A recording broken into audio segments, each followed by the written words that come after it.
بسم اللہ الرحمن الرحیم۔ ناظرین، آپ دیکھ رہے ہیں القمر ٹی وی اور میں ہوں عدنان نثار۔ ناظرین، آج پھر ہمارے ساتھ القمر ٹی وی کے ریسرچ اسکالر موجود ہیں عثمان اللہ بن عباس۔ سب سے پہلے تو میں آپ کو صاحب خوش آمدید کہتا ہوں کہ آپ نے اپنا قیمتی وقت دیا۔ ناظرین، آج ہم ان سے بات کریں گے محرم الحرام کے حوالے سے۔ آپ صاحب ہمیں یہ بتائیں محرم الحرام کی اہمیت اور فضیلت کیا ہے؟ بسم اللہ الرحمن الرحیم۔ عدنان بھائی، سب سے پہلے تو آپ کا مشکور اور آپ کی مکمل ٹیم کا شکر گزار ہوں۔ محرم الحرام کی جو فضیلت ہے، آپ کو قرآن مجید کی ایک آیت سے اندازہ لگا سکتے ہیں کہ اللہ نے کس قدر اس کی فضیلت بیان کی ہے۔ اللہ فرماتا ہے ان عدت الشہور من عند اللہ 12 شہرا فی کتاب اللہ، کہ اللہ کی کتاب یعنی کتاب سے مراد لوح محفوظ میں 12 مہینے ہیں۔ اب 12 مہینوں کے اندر 4 مہینے ایسے ہیں کہ جس کو اللہ نے حرمت والا قرار دیا ہے۔ ان چاروں میں سے جو پہلا مہینہ ہے وہ محرم الحرام کا مہینہ ہے۔ اب حرمت والے مہینے یہ ہوتے ہیں کہ جس میں آپ کوئی گناہ نہیں کر سکتے، آپ نے کوئی گناہ نہیں کرنا، گناہ کے جو کام ہوتے ہیں ان سے آپ نے دور رہنا ہے، اور اسی کے ساتھ ساتھ یہ اسلامی سال کا سب سے پہلا مہینہ ہے۔ اور اس کی فضیلت تو رسول مکرم صلی اللہ علیہ وسلم نے اپنے فرامین کے اندر بھی فرمائی ہے کہ محرم کو جو فضیلت حاصل ہے، ایک تو فضیلت یہ ہے کہ جو قرآن نے بیان کی ہے، وہ فضیلت کیا ہے کہ یہ 12 مہینوں میں سے ایک مہینہ ہے، اور اس کے علاوہ یہ 4 جو حرمت والے مہینے جو 12 مہینوں میں سے اللہ نے بنایا ہے، ان میں سے جو پہلا جو مہینہ ہے وہ محرم الحرام کا ہے، اسلامی ہجری کا جو پہلا مہینہ ہے۔ اور اس کے ساتھ ساتھ اگر دیکھا جائے تو اس کو جو دوسری فضیلت حاصل ہے وہ یہ ہے کہ اس میں جو بندہ نیک عمال کرتا ہے، اللہ تعالیٰ اس کو زیادہ بڑھا چڑھا کر ثواب عطا کرتے ہیں۔ اور اس کی اگر تیسری فضیلت اگر دیکھی جائے جو رسول اللہ صلی اللہ علیہ وسلم نے ارشاد فرمائی ہے کہ وہ یوم عاشورہ کی وجہ سے ہے، کہ ایک یوم عاشورہ کا جو روزہ رکھ لے، رسول مکرم صلی اللہ علیہ وسلم فرماتے ہیں گزشتہ سال کا اللہ تعالیٰ گناہوں پر اپنی معافیوں کے قلم پھیر دیتے ہیں۔ تو 3 وجہ سے اس کی فضیلت ہے۔ ایک تو یہ اسلامی سال کا پہلا مہینہ ہے، اور دوسری یہ فضیلت ہے کہ یہ جو 4 حرمت والے مہینے ہیں ان میں سے جو پہلا مہینہ ہے وہ محرم الحرام کا ہے، اور تیسری فضیلت اس کو یوم عاشورہ کی وجہ سے ہے۔ مگر ہمارے ہاں تو لوگوں نے جو ہے نا اس کی فضیلت جو ہے وہ حضرت حسین کی شہادت کی وجہ سے زیادہ اہم کر دی ہوئی ہے۔ حضرت حسین رضی اللہ تعالیٰ عنہ کی جو شہادت ہے، اگر آپ اس کے متعلق اگر آپ یہ جو آپ نے پوچھا ہے تو میں نے جو 3 آپ کے سامنے بیان کیے ہیں، اگر آپ حضرت حسین رضی اللہ تعالیٰ کی شہادت کے بیس کے اوپر اگر اس کو افضل قرار دیتے ہیں تو اس میں بھی کوئی حرج نہیں ہے۔ ظاہر کار میں وہ صحابی ہیں، رسول اللہ صلی اللہ علیہ وسلم کے نواسے ہیں، اور نواسے کی جو شہادت ہے اس کی اگر بیس کے اوپر آپ اگر کسی مہینے کو افضل کہتے ہیں تو اس میں کوئی حرج نہیں ہے۔ ہم تو پھر حضرت عمر کی شہادت یکم محرم الحرام کو جناب عمر رضی اللہ کی شہادت ہے، تو ہم تو پھر اس مہینے کو اس بیس کے اوپر بھی کہیں گے کہ اس مہینے میں حضرت جہاں حسین کی شہادت ہے وہاں جناب عمر رضی اللہ خلیفہ دوم کی شہادت بھی ہے، اس وجہ سے ہم پھر اس کو افضل کہتے ہیں، تو اس میں کوئی قباحت نہیں ہے۔ کیسے تو یہ جو محرم الحرام کے پہلے 10 دن ہیں ان میں لوگ یہ سبیل وغیرہ جو لگاتے ہیں، جی تو کیا یہ ٹھیک ہے، یا لوگوں کا عموماً یہ ایک کنسیپٹ پایا جاتا ہے کہ 10 دن جو ہے نا حضرت حسین کا پانی بند رکھا گیا تھا، اس وجہ سے لوگوں کو پانی پلانا جو ہے نا باعث ثواب ہے۔ اب عدنان صاحب یہ دیکھیں کہ اہل بیت سے محبت اس قدر ہے، اہل بیت سے محبت کا جو چورن بیچا جا رہا ہے وہ بڑا ہی غلط ہے۔ اب میں آپ کو بتاتا ہوں، اب وہاں حسین رضی اللہ تعالیٰ عنہ پیاس کی وجہ سے شہادت نوش کر گئے ہیں، اب میرے اور آپ کی محبت اب یہ ہے کہ آپ یہاں پیاسے نہیں رہ سکتے۔ محبت تو یہ ہونی چاہیے تھی کہ جس سے آپ محبت کر رہے ہیں وہ پیاسا یا شہادت کو نوش کیا انہوں نے، جناب حسین رضی اللہ تعالیٰ، تو آپ کیوں نہیں پیاسے رہ سکتے؟ یہ بات صحیح ہے کہ حضرت حسین کو پانی نہیں تھا دیا گیا؟ بالکل، یہ بات طریق کی کتابوں میں ملتی ہے۔ ان کی کتابوں کے اندر جو نہج البلاغہ ان کی کتاب ہے جو مشہور، ان کی کتاب کے اندر یہ واقعات موجود ہیں، اور اسی طرح جو الاحتجاج امام تبریزی کی کتاب ہے اس میں 356 صفحہ نمبر میں یہ واقعات انہوں نے درج کیے ہیں۔ اچھا، یہ بتا دیں کہ یوم عاشورہ کے روزے کی فضیلت کیا ہے؟ یوم عاشورہ کا جو روزہ ہے اس کی فضیلت تو جناب محمد رسول اللہ صلی اللہ علیہ وسلم نے اپنی زبان نبوت سے بہت اعلیٰ فرامین کے ساتھ وعدے کی ہے۔ رسول مکرم صلی اللہ علیہ وسلم نے فرمایا ہے کہ صیام یوم عاشورہ احتسب اللہ ان یکفر السنۃ التي قبلہ، کہ یہ جو یوم عاشورہ کا روزہ ہے میں اللہ سے امید رکھتا ہوں کہ یہ گزشتہ سال کی گناہوں کا کفارہ بن جاتا ہے۔ تو یوم عاشورہ کے روزے کی اس قدر فضیلت ہے کہ جو انسان یہ روزہ رکھ لیتا ہے اللہ تعالیٰ اس کے جو گزشتہ سال کے گناہ معاف کر کے اپنی رحمت کے قلم پھیر دیتا ہے۔ اچھا، یہ بتا دیں یوم عاشورہ کا روزہ جو ہے وہ 9 کا ہے یا 10 کا ہے؟ عدنان صاحب، یہ جو یوم عاشورہ کا روزہ 9 یا 10 کا، اس کے اندر بڑی اختلاف ہے۔ میں 4 مراحل بیان کرنا چاہوں گا، اس کے 4 مراحل ہیں جو سمجھنے کی ضرورت ہے۔ سب سے پہلا مرحلہ تو یہ ہے کہ جب مکے کے اندر رسول مکرم صلی اللہ علیہ وسلم موجود تھے، جو قریش تھے، قریش جاہلیت کے دور کے اندر یہ یوم عاشوراء کا روزہ رکھا کرتے تھے، یہ صحیح البخاری کے اندر حدیث موجود ہے، تو رسول اللہ صلی اللہ علیہ وسلم بھی روزہ رکھا کرتے تھے، یہ پہلا مرحلہ ہو گیا۔ جب رسول اللہ صلی اللہ علیہ وسلم مکے سے ہجرت کر کے مدینہ منورہ تشریف لے کر آئے تو جناب محمد رسول اللہ صلی اللہ علیہ وسلم نے صحابہ کو حکم دیا، یہ پوری حدیث صحیح البخاری میں ہے، رسول اللہ صلی اللہ علیہ وسلم نے حکم دیا کہ ہم یوم عاشوراء کا روزہ رکھیں گے، حکم دے کے رسول اللہ نے یوم عاشوراء کے روزے کو فرض قرار دے دیا، تو صحابہ رکھا کرتے تھے۔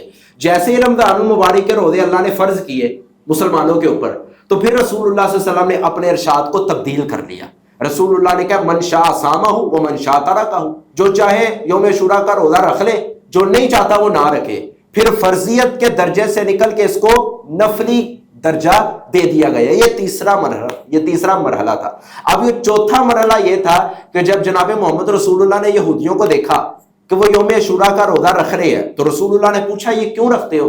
تو انہوں نے کہا کہ اس دن حضرت موسیٰ کو اور بنی اسرائیل کو اللہ تعالیٰ نے ان کے دشمن فرعون سے نجات دلوائی تھی، اس خوشی کی بیس کے اوپر ہم یوم عاشوراء کا روزہ رکھتے ہیں۔ تو رسول اللہ نے اس موقع پہ کیا کہا تھا؟ فَأَنَا أَحَقُّ بِمُوسَىٰ مِنْكُمْ، ہم تو پھر موسیٰ علیہ السلام سے تم سے زیادہ قریب ہیں، تو ہم بھی پھر روزہ رکھیں گے۔ پھر رسول اللہ نے اس مقام پر یہ کہا تھا اگر میں محمد صلی اللہ علیہ وسلم اگلے سال زندہ رہا تو پھر میں 9 کا روزہ رکھوں گا۔ اب یہاں بات آ جاتی ہے 9 کا یا 10 کا، تو اصل یوم عاشوراء کا روزہ 9 کو ہی بنتا ہے، 9 کو ہی بنتا ہے، مگر بعض علماء کہتے ہیں 9 کو بھی رکھ لیں اور 10 کو بھی رکھ لیں احتیاطی طور پہ، تو رکھ سکتے ہیں۔ ایک ہی رکھنا ہے یا 9 10 دونوں کا بھی رکھ سکتے ہیں؟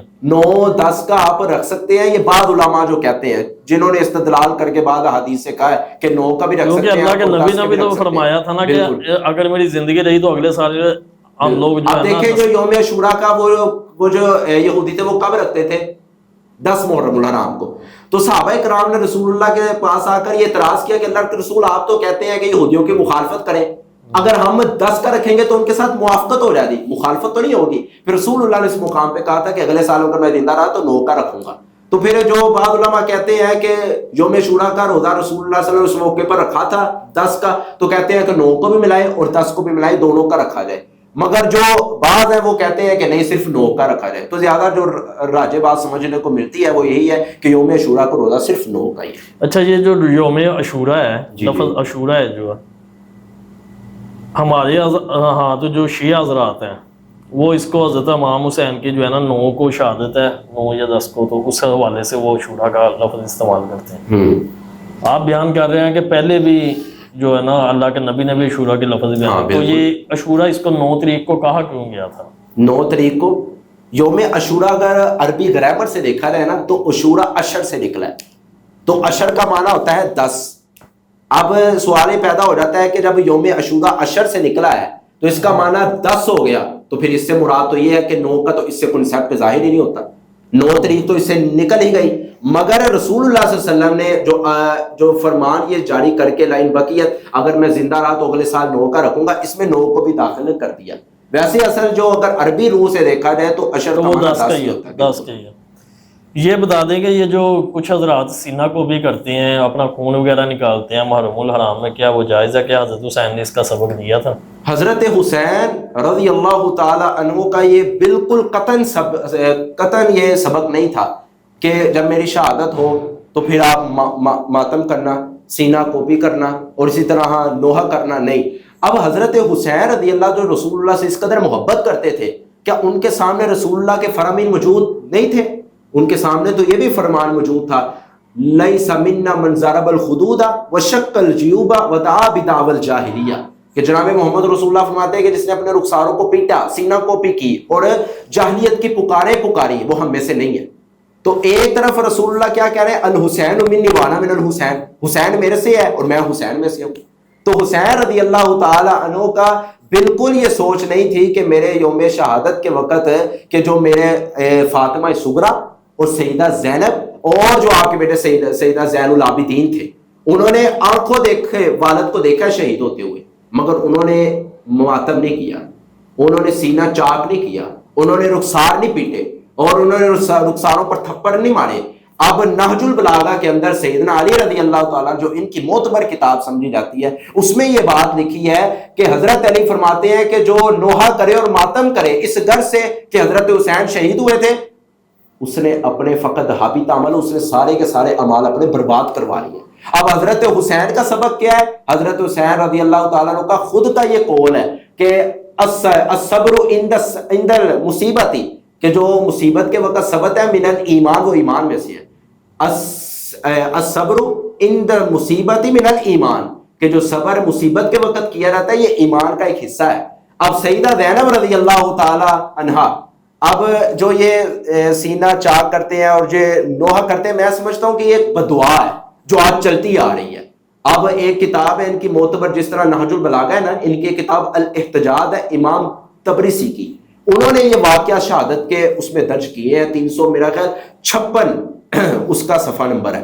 اس میں انہوں نے یہ واقعہ بیان کیا کہ سیدہ زینب رضی اللہ تعالی عنہا کھڑی تھی اور سیدہ زینب رضی اللہ تعالیٰ عنہ خود کلمات ارشاد فرما رہی تھی، خطبہ دے رہی تھی، تو نیچے جو اہل کوفہ تھے وہ رو رہے تھے، تو سیدہ زینب رضی اللہ نے کہا یہ کون لوگ ہیں؟ فرمایا یہ اہل کوفہ ہیں۔ فرمایا رو کیوں رہے ہیں؟ فرمایا حضرت حسین کی شہادت پر۔ انہوں نے جو جملہ بولا تھا بڑا کمال کا جملہ، فرماتے ہیں فمن قاتلنا غیرکم، تم نے ہمیں قتل کیا اور خود قتل کر کے خود ہی رو رہے ہو، قتل بھی خود کیا ہے اور قتل کر کے رونا بھی شروع خود ہی کر دیا ہے، یہ کیسا انہوں نے کھیل کھیلا ہے۔ اور آگے جو سیدنا زینب رضی اللہ تعالی عنہا نے جو الفاظ کہتے وہ کہتے فبکو، پس تم روتے ہی رہو، تمہارے لیے رونا ہی لائق ہے۔ حضرت حسین کی شہادت کے وقت جب انہوں نے رونا شروع کیا، قتل خود کیا اور پھر رونے کا بہانہ بھی بنایا، جب سیدہ زینب نے پوچھا یہ کیا کر رہے ہیں تو آگے سے کہا گیا، سیدہ زینب نے کہا فمن قاتلنا غیرکم، مارتے بھی ہمیں خود ہو، قتل بھی خود کرتے ہو اور روتے بھی پھر خود ہو، فبکو، پھر میں تمہیں دعا یہ دیتی ہوں روتے رہو گے، تمہارے لیے یہ رونا لائق ہے،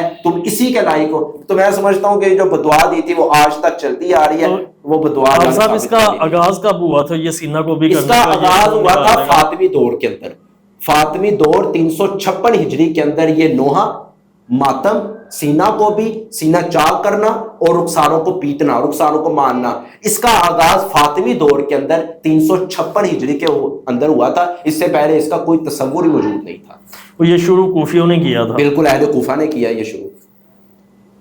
اہل بیت سے محبت کرنے کا صحیح اسلامی تصور کیا ہے؟ اہل بیت سے صحیح محبت کرنے کا جو اسلام نے ہمیں ایک تصور پیش کر کے دیا ہے وہ یہ ہے کہ اہل بیت سے محبت کرنی ہے مگر ساتھ ہی دوسرے جو صحابہ کرام ان کی توہین نہیں کرنی، یہ اسلام ہمیں حکم دیتا ہے۔ اگر رسول اللہ صلی اللہ علیہ وسلم نے اپنی آل سے محبت کرنے کا حکم دیا ہے، وہاں یہ نہیں کہا کہ جو باقی صحابہ ہیں ان کو اب مرتد کہہ دو، اسلام سے خارج کر دو، یہ تو اسلام کا اصول نہیں ہے۔ اسلام کا اسلوب تو یہ ہے اگر اہل بیت سے محبت آپ نے کرنی ہے اور کرنی بھی چاہیے، یہ ایمان کا حصہ ہے۔ جس طرح رسول اللہ صلی اللہ علیہ وسلم نے فرمایا کہ اللہ جو میرے اہل بیت سے بغض رکھتا ہے تو اس سے بغض رکھ، میں محمد یا اہل بیت سے محبت کرتا ہوں، اللہ تو بھی اس سے محبت کر، ان میرے اہل بیت سے۔ اب سوال پیدا ہوتا ہے کہ ہم نے صرف 5 کو اہل بیت میں شامل کر دیا اور باقیوں کو نکال دیا، حالانکہ اہل بیت کہتے کس کو؟ گھر والوں کو۔ اب جو ازواج مطہرات تھی وہ بھی گھر والی تھی، کیا ان کو ہم نے انہوں نے ان کو باہر نکال دیا؟ حضرت حسین حضرت علی رضی اللہ کی جو بیٹی تھی ام کلثوم، وہ کس کے نکاح میں آئی؟ حضرت عمر رضی اللہ کے نکاح میں۔ جب حضرت عمر کے نکاح میں حضرت ام کلثوم آئی تو حضرت عمر نے ایک الفاظ بولے تھے جو آج بھی طریق کی کتابوں میں موجود ہے، ان کی کتابوں کے اندر ہی۔ حضرت عمر نے کہا تھا کہ میں اللہ کا شکر ادا کرتا ہوں کہ ام کلثوم میرے گھر آئی ہے، مجھے بھی اللہ نے اہل بیت میں شامل کر دیا۔ مگر شیعہ حضرات جو ہیں وہ اس حدیث کو مانتے نہیں ہیں، وہ کہتے ہیں یہ من گڑت ہے۔ من گڑت کیوں ہے؟ انہوں نے جو اپنے اصول بتائے ہیں، انہوں نے اپنے اصولوں کی وجہ سے وہ اس کو ضعیف کہتے ہیں، مگر جو محدثین کی اصل حدیث کو پرکھنے کا معیار ہے اور جو سند دیکھنے کا معیار ہے وہ تو ان کو پتہ ہی نہیں ہے، وہ تو اس سے بے خبر ہے۔ اور میں بات کر رہا تھا کہ وہ بھی اہل بیت کے اندر شامل ہو گئے۔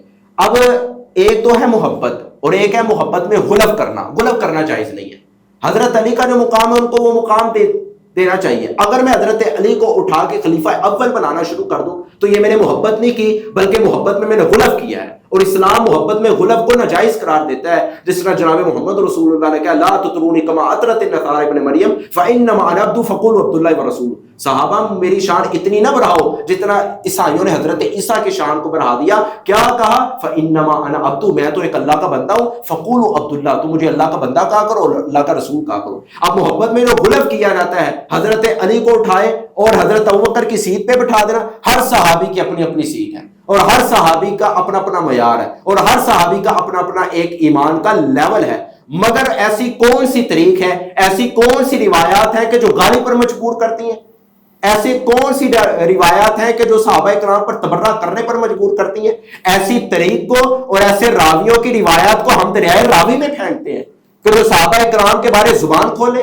ہم جب صحابہ کرام سے اور حضور کے ریلیٹڈ کسی بھی شخصیت کے متعلق بات کریں گے، وہ حضور کی بچیاں ہو، وہ حضور کی آل ہو، وہ حضور کے اہل بیت ہو، حضور کے صحابہ ہو، حضور کے ازواج مطہرات ہو، ہمیں طریق کے گندے اوراق میں جانے کی ضرورت نہیں ہے، بلکہ ہم قرآن کے مقدس اوراق میں ان کی عظمت کو دیکھیں گے۔ یہی صحیح محبت کا اسلامی تصور ہے جو رسول اللہ صلی اللہ علیہ وسلم نے پیش کیا ہے۔ مجھے یہ بتائیں، حضرت عثمان جو ہے کیا وہ اہل بیت میں شامل ہوتے ہیں یا نہیں؟ ان کے پاس اللہ نے اپنی 2 بیٹیوں کی شادی کی تھی۔ حضرت عثمان بالکل اہل بیت میں شامل ہے، اس میں کوئی حرج، وہ شامل ہے، بالکل شامل ہے۔ اب رسول اللہ صلی اللہ علیہ وسلم اپنے گھر والوں کو اہل بیت میں کہہ رہے ہیں، نہیں کہہ رہے؟ ایک طرف حضرت علی ہیں، رسول اللہ کے داماد ہیں، وہ اپنی بیٹی کو حضرت عمر کے نکاح میں دیتے ہیں، وہ اہل بیت میں شامل ہو سکتے ہیں، اپنی زبان سے کہا ہے، انہوں نے اقرار کیا ہے۔ تو ایک تو رسول اللہ صلی اللہ علیہ وسلم خود اپنی بیٹیوں کو حضرت عثمان کے نکاح میں دے رہے ہیں، تو وہ کیوں نہیں اہل بیت میں شامل ہو سکتے؟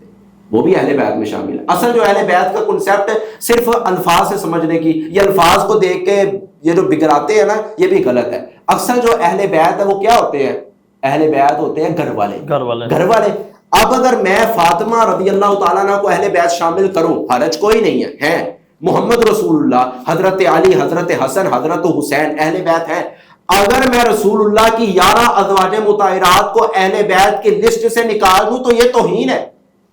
اہل بیت کا لفظ تو گھر والوں پہ بولا جاتا ہے، اب رسول اللہ کی گھر والیاں 11 تھیں، تو کیا اسلام میں یہ حکم دیتا ہے کہ 5 کو مان لو اور 11 کو نکال دو؟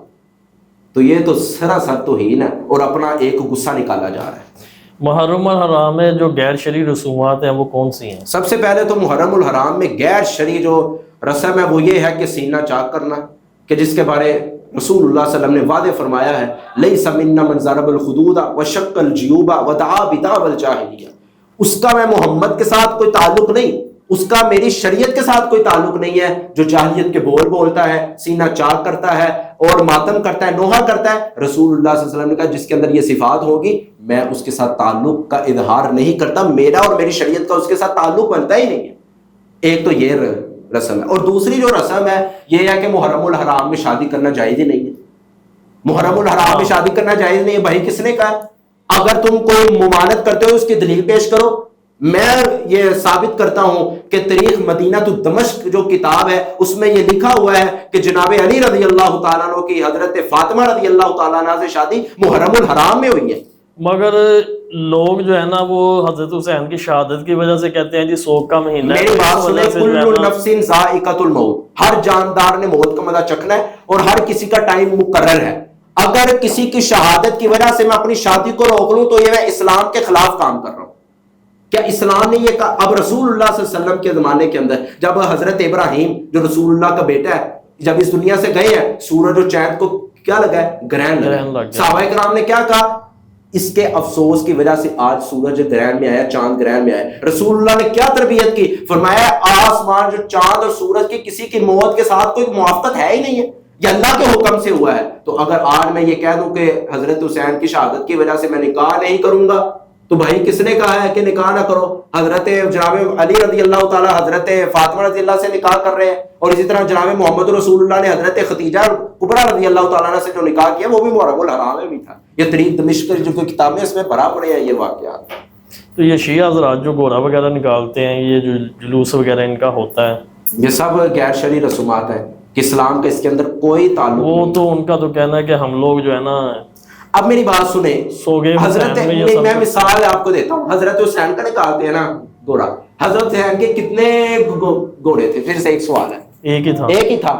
تو یہ کیا ہے کہ لاہور کے اندر ہے ایک جگہ ایک گھوڑا نکلتا ہے, دوسری جگہ دوسرا گھوڑا نکلتا ہے, وہاں تیسرا گھوڑا نکلتا ہے. یہ کتنے کو گھوڑے ہیں؟ گھوڑا ایک ہے مگر اس کی اقسام آپ نے کئی بنا دی. وہ اصل میں جو ہے نا اس کو شبیہ دے دیتے ہیں, کہتے ہیں بھی یہ جو ہے نا بالکل حضرت حسین کے گھوڑے کے جیسی اس کی شبیہ ہے, اور ان کا ایک تصور پایا جاتا ہے کہ یہ جو سواری ہے اس کے اوپر حضرت حسین اس ٹائم بھی موجود ہے. استغفر اللہ معاذ اللہ, بالکل یہ غلط عقیدہ ہے, باطل جو ہے عقیدہ نا ہے. ایک باقاعدہ یہ ان کا عقیدہ ہے, بالکل ان کا عقیدہ, اور بالکل باطل عقیدہ ہے. ان کو جو نظریات ہیں بالکل کتاب و سنت کے مخالف ہے. ویسے بھی اسلام میں تو سوگ 3 دن کا ویسے بھی کہا گیا ہے, بالکل ایسے ہی ہے. 3 دن سے زیادہ کا تو سوگ جائز ہی نہیں ہے. افسا بہت بہت شکریہ آپ کا, آپ نے ہمیں اپنا قیمتی ٹائم دیا. ناظرین اگلے پروگرام کے لیے اجازت دیجیے, ملتے ہیں اگلے پروگرام میں. اللہ حافظ.